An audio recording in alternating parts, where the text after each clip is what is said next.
Hola, ¿qué tal amigos? Bienvenidos a esta nueva edición de América Ahora. Soy Wang Xiaoshan, les saludo desde Beijing.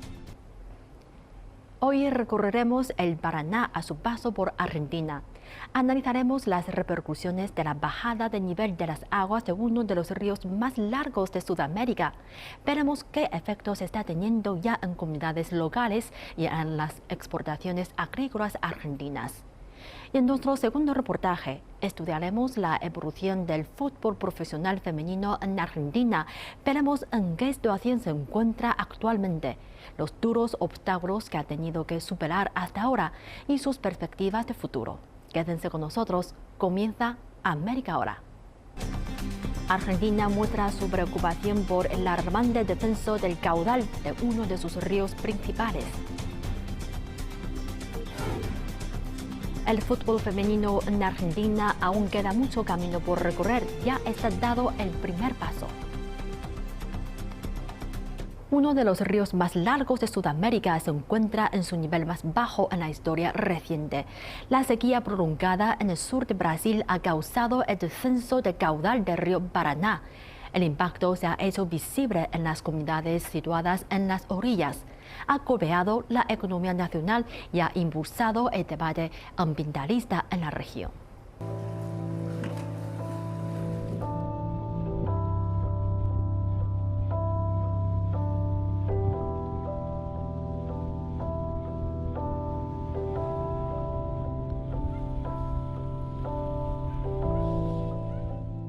Y es jodida, es tranquila y a la vez jodida por el asunto que hay poco rebusque ahora. Ahora que bajó mucho, porque cuando hay agua se puede, uno se defiende. La preocupación de Miguel Belizán es que actualmente no hay agua. Esto es conocido como la Esla. Se encuentra directamente al otro lado del río Paraná, en la ciudad argentina de Rosario. Esta laguna se alimenta del vasto río Paraná, que se extiende desde Brasil a través de Paraguay y Argentina. Durante 2 años, el nivel del río ha ido en descenso, dejando afluentes como este casi secos. Las comunidades de la zona dependen en gran medida de la pesca. Los expertos ya han alertado del efecto de la caída del nivel de agua en las reservas de peces. Todo esto desaparece, todo. Todo eso entra el agua por abajo de la casa, pasa para el otro lado. Se hace todo, vendría a ser uno solo. Belizán nos lleva ante la directora de una escuela a la que asisten sus 3 hijos. Mira, bueno, ese que está ahí, el rojo. Con ese llevo a los chicos a la escuela. Cuando hay agua, 40 minutos. Junto al camino que lleva a la escuela, hay restos de muelles y barcos varados en el barro.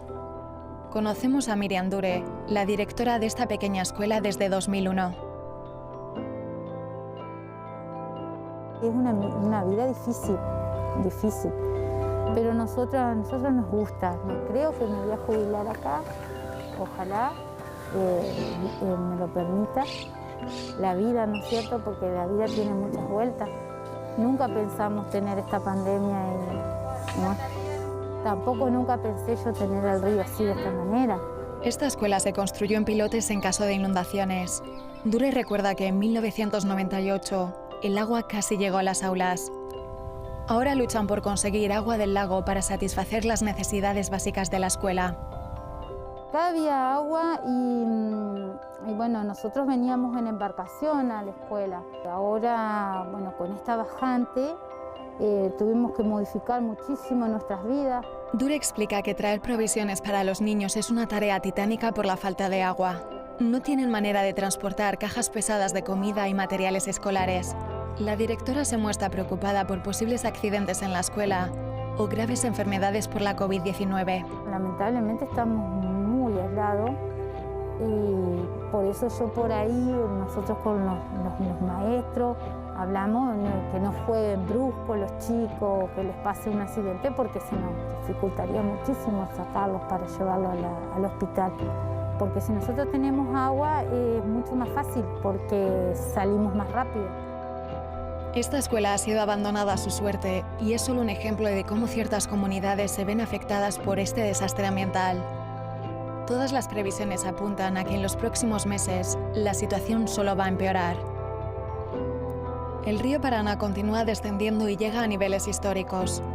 Es el segundo río más largo de Sudamérica, por detrás del Amazonas, que se extiende casi 5.000 kilómetros.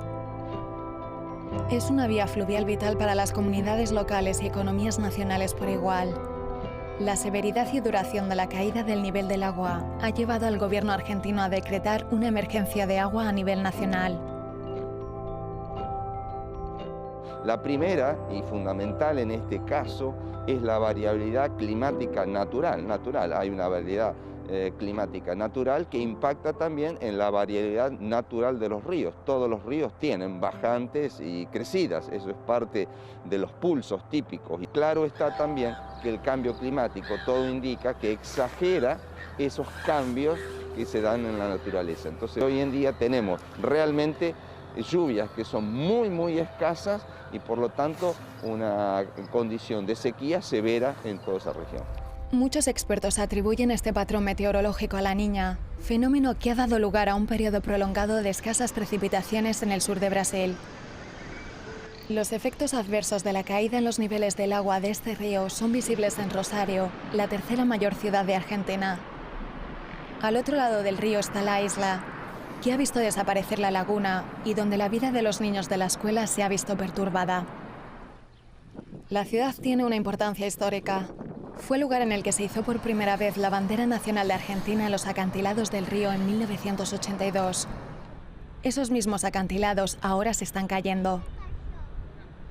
En esta zona había también parrilleros, como se puede ver del otro lado, y todo eso se fue. Por suerte el evento fue de noche, donde no había gente, porque si no hubiera sido también catastrófico.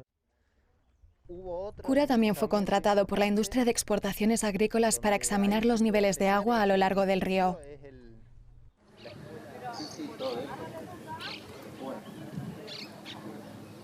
Estos eventos ocurren o cuando tenés una creciente importante donde hay mucha erosión por la corriente, o cuando baja el río, al tener menos presión el agua genera una presión en la costa.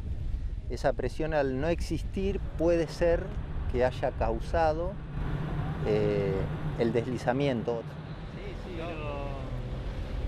Pero sí, es la primera vez que salgo desde marzo 2020. Los puertos necesitan conocer las cerealeras, qué calado tienen la columna de agua libre para ver cuánto cargan un buque.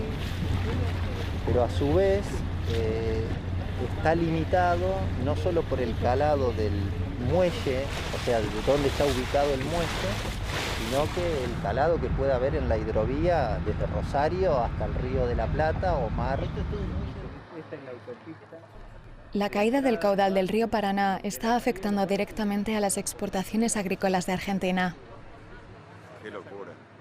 Es el primer polo agroexportador del mundo. Desde aquí salen aproximadamente 80 millones de toneladas de granos a distintos lugares del mundo. La bajante trae sus consecuencias. Por ejemplo, un barco que sale con una bodega de 33 a 35 mil toneladas, hoy tendría que salir con 28, 140 mil toneladas, salen en 4 barcos, hoy habría que sacarla en un quinto. Todo eso genera un costo logístico. Además de afectar al coste de las exportaciones, es probable que las condiciones climáticas actuales dañen las próximas cosechas. Los grupos ambientalistas locales están en alerta. Estamos en una emergencia hídrica por falta de agua, pero los barcos que son transoceánicos siguen circulando por este río. Y todo ese movimiento en un río al que le falta agua, que normalmente tiene muchos más metros de agua, es como para prestarle atención. La caída del nivel del Paraná se ha entrelazado con los debates locales sobre el medio ambiente. Grupos activistas como el de Julieta Vélez y Damián Lescano participaron en el debate del año pasado. El germen fue en el invierno del año pasado, otoño-invierno, donde se llenó la ciudad de humo, literalmente entraba por las ventanas de todas las casas. Y eso fue como un determinante de que, llamara la atención para salir a hacer algo. En 2020, los incendios arrasaron en las islas durante meses, como resultado de prácticas ilegales como la tala y quema de terrenos, con el fin de despejar las tierras para la agricultura. Grupos de defensa de los derechos están presionando para que se promulgue una ley que proteja estos humedales, que según afirman, están en peligro. Hubo un foco que quemó alrededor de 5.000 hectáreas en pocos días. Y todo eso que se pierde es biodiversidad que se pierde, suelos que se arruinan y un montón de carbono retenido que se libera a la atmósfera también. Este grupo sostiene que el bajo nivel del río Paraná juega un papel en este problema. El Paraná está conectado y estos territorios que acá llamamos islas, que son un sistema muy complejo de humedales, normalmente son tierras más altas con bosques, pastizales, lagunas, bañados, arroyos, todos interconectados. El grupo de presión para conseguir una ley de protección de humedales está creciendo. Lo que tenemos que debatir, sobre todo lo que nosotros podemos estar cuidando en nuestro ambiente, es bueno, ¿qué hacemos hoy en esta bajante con nuestro ecosistema, ¿no? Porque hoy hay una lucha, una tensión entre quienes quieren hacer un uso intensivo de esos espacios naturales y quienes dicen que son mayores los aportes sociales y obviamente ecológicos que genera la protección de ese ambiente y el uso sustentable.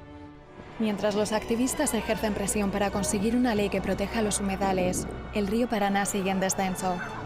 Se teme que el nivel de la contaminación en el agua aumente en los próximos meses estivales. Las vidas y el sustento de las comunidades corren peligro. Se estima que 40 millones de personas dependen del agua potable del río. Y todas las previsiones indican que, incluso con el comienzo de la temporada de lluvias en noviembre, el nivel del río seguirá disminuyendo en los próximos meses. El fútbol femenino en Argentina fue invisibilizado durante la mayor parte de su historia. Si bien son varias las que practican el deporte, las mujeres futbolistas no lograron reconocimiento sino hasta marzo de 2016, cuando lograron los primeros contratos profesionales. Aún queda mucho camino por recorrer, pero por suerte ya está dado el primer paso. Argentina es uno de los países del mundo que cuenta con los más prestigiosos futbolistas masculinos. Lentamente este reconocimiento internacional comienza a abarcar a los equipos de fútbol femenino, que en los últimos años han crecido muchísimo gracias a la visibilidad que le dio el colectivo de mujeres y al haber logrado avances en la profesionalización de este deporte. Florencia La China Pereiro es una exjugadora que ha puesto empeño por romper las injusticias en el deporte y por conseguir paridad entre hombres y mujeres. Empecé jugando al fútbol a los 9 años en el Club Atlético Huracán.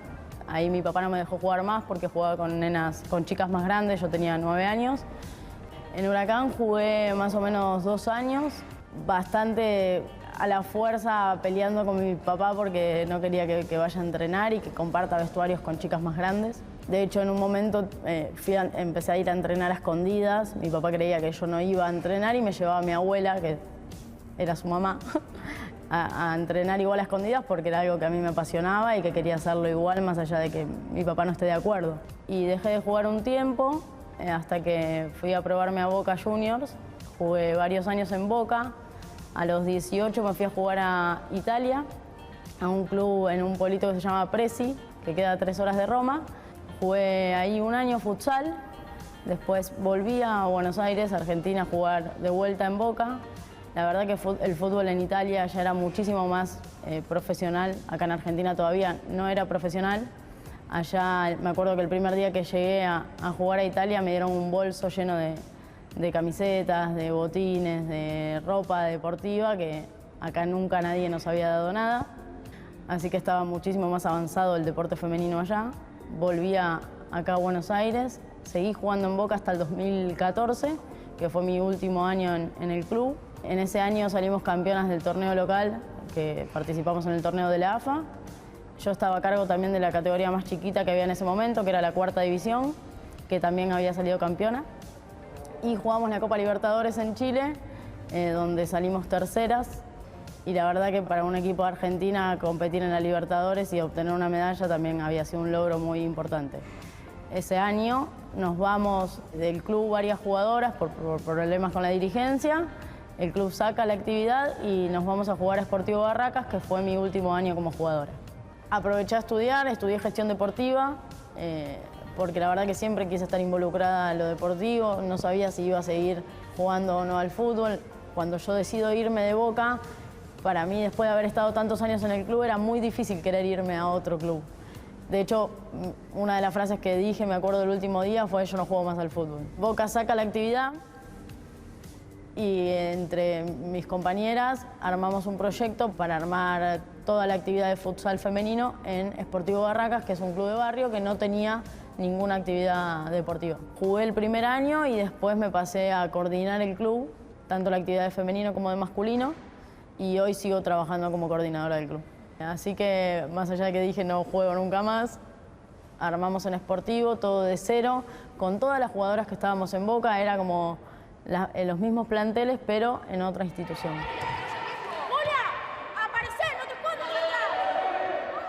Para mí, ser deportista profesional es muchísimo más que tener un contrato y un sueldo, que es esto que a mí me pasaba en Italia, ¿no? Tener un espacio, entrenar de verdad, no sé si necesariamente doble turno, pero sí entrenar varios días para poder competir y estar a nivel al fin de semana, tener un cuerpo médico, tener una nutricionista, tener la ropa acorde. Hace poco salió en un partido amistoso que una jugadora de Argentina se sacó una foto con Megan, que es la capitana de Estados Unidos, y mostraban la camiseta del lado de la espalda, donde las jugadoras argentinas no tienen estampado el nombre, y las de Estados Unidos obviamente que sí.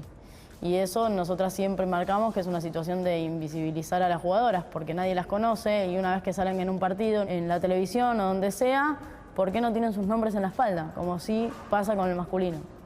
Eso sigue pasando hoy en el 2021. Y así un montón de cosas más que para mí, a mi criterio, siguen haciendo que el fútbol todavía no sea profesional como muchos creen. El 16 de marzo de 2019 fue un día muy importante para el fútbol femenino en Argentina, porque fue la primera vez que se firmaron contratos profesionales para las mujeres futbolistas y se creó la Liga Profesional de Fútbol Femenino. La primera etapa alcanzó a los 16 equipos que militan en la primera división en la ciudad de Buenos Aires y alrededores. En este contexto de visibilización, pero también de celebración, es que se crea Pibas con Pelotas. Y en una mesa que una vez nos sentamos entre periodistas, jugadoras, exjugadoras, entrenadoras también, porque también hay entrenadoras mujeres que hoy no tienen lugar en el fútbol femenino, ni hablan en el masculino. En nuestro país no hay una entrenadora que dirija un plantel de fútbol masculino. Y ahí surgió la idea de Pibas con Pelotas, ¿no? De poder visibilizar todo lo que seguimos viviendo hoy en el 2021, las mujeres que elegimos jugar al fútbol.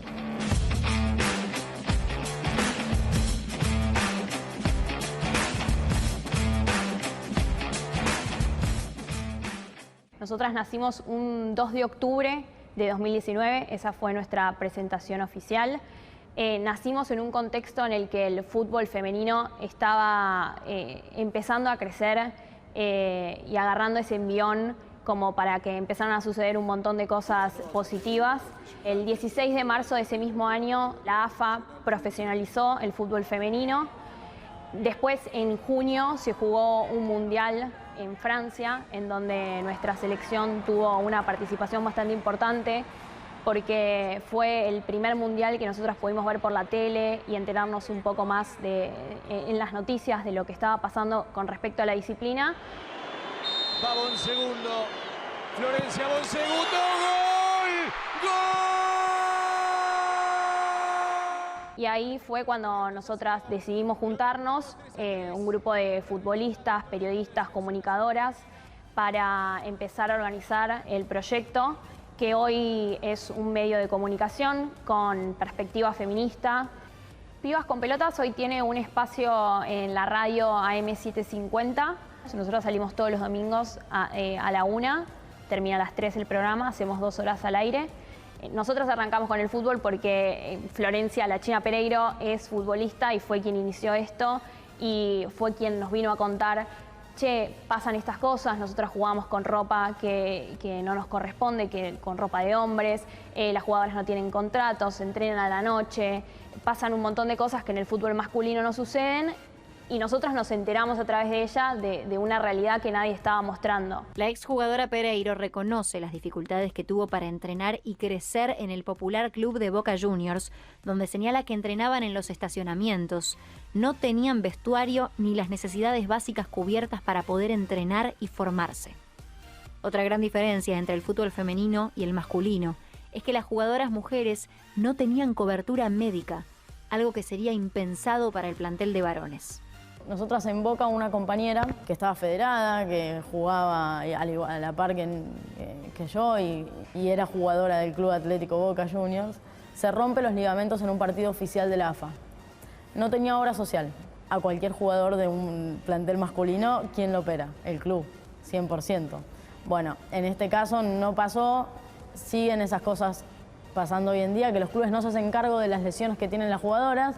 Y si la jugadora no tiene obra social, la verdad que todo el mundo se olvida y la piba tiene que dejar de jugar o, si tiene la posibilidad, operarse por sus propios medios. Y al meternos de lleno en el proyecto nos dimos cuenta de que, por ejemplo, las jugadoras de hockey tampoco son profesionales, si bien es un deporte recontra asociado a lo femenino, tampoco existe una profesionalización ahí, el vóley tampoco, y así con un montón de situaciones que nos fuimos enterando y terminamos abarcando un montón de disciplinas. Y una de las cosas que logramos, por ejemplo, fue que al principio lo que había determinado la AFA es que era obligatorio tener 8 contratos por clubes para las jugadoras, lo cual era una locura porque en el campo juegan 11 y mínimo tenés que tener 22 jugadoras en un equipo.